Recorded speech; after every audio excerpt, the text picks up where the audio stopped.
ସତରେ ଓଡ଼ିଶାବାସୀ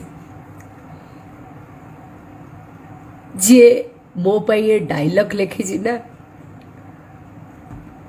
ରାନୀ ପଣ୍ଡାକୁ ପ୍ରେମ କରିବା ମନା, ରାନୀ ପଣ୍ଡାକୁ ବାହା ହେବା ମନା, ରାନୀ ପଣ୍ଡାକୁ ମା ହେବା ମନା, ରାନୀ ପଣ୍ଡାକୁ ଖଣ୍ଡଗିରି ମନା।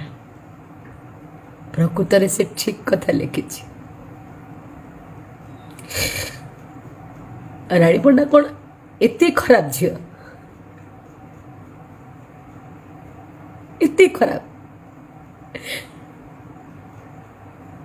ରାଣୀ ପଣ୍ଡା କ'ଣ ଗରିବ ଘରେ ଜନ୍ମ ନେବା, କଳାକ୍ଷେତ୍ରକୁ ଆସିବା, ସଂଘର୍ଷ କରିବା, ଭୁଲ ତା ଅଜାଣତରେ ହେଇଯାଇଥିବା ଭୁଲ ପାଇଁ ଏତେ ଅପମାନ ପାଇବା, ବଦନାମ ହବା, ତାପରେ ଲଢ଼ି ଲଢ଼ି ବଞ୍ଚିବା ରାଣୀ ପଣ୍ଡାର ଭୁଲ। ରାଣୀ ପଣ୍ଡା କ'ଣ ଏତେ ଖରାପ ଝିଅ?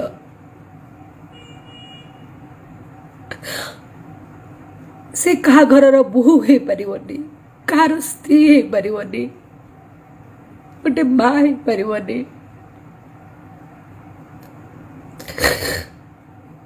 ଯିଏ ରାଣୀ ପଣ୍ଡାକୁ ବୋହୂ କରି ନେବ ତା ଘରର ଇଜ୍ଜତ ପଳେଇବ।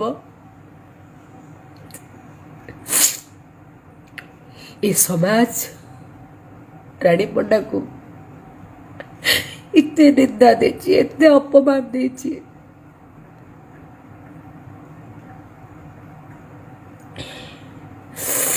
ଅଜାଣତର ଭୁଲ ପାଇଁ ମୁଁ ଏତେ ବଦନାମ ହେଇଛି ଯେ ରାଣୀ ପଣ୍ଡା ଜୀବନରେ କିଛି ନାହିଁ, ଆଉ କିଛି ନାହିଁ। ଠିକ ଅଛି ଓଡ଼ିଶାବାସୀ, ଯଦି ଆପଣମାନେ ଭଲ ଭାବରେ ବୁଝୁଥିବେ ରାଣୀ ପଣ୍ଡାକୁ, ଭଲ ଭାବରେ ଚିହ୍ନିଥିବେ ରାଣୀ ପଣ୍ଡାକୁ, ଆପଣମାନେ ମୋତେ ଆଶୀର୍ବାଦ କରନ୍ତୁ, ଭଲ ପାଇବା ଟିକେ ଦିଅନ୍ତୁ।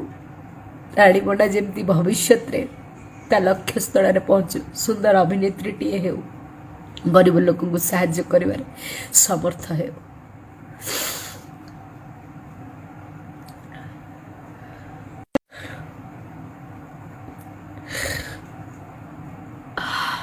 ସତରେ ଓଡ଼ିଶାବାସୀ ଯିଏ ମୋ ପାଇଁ ଏ ଡାଇଲଗ ଲେଖିଛି ନା,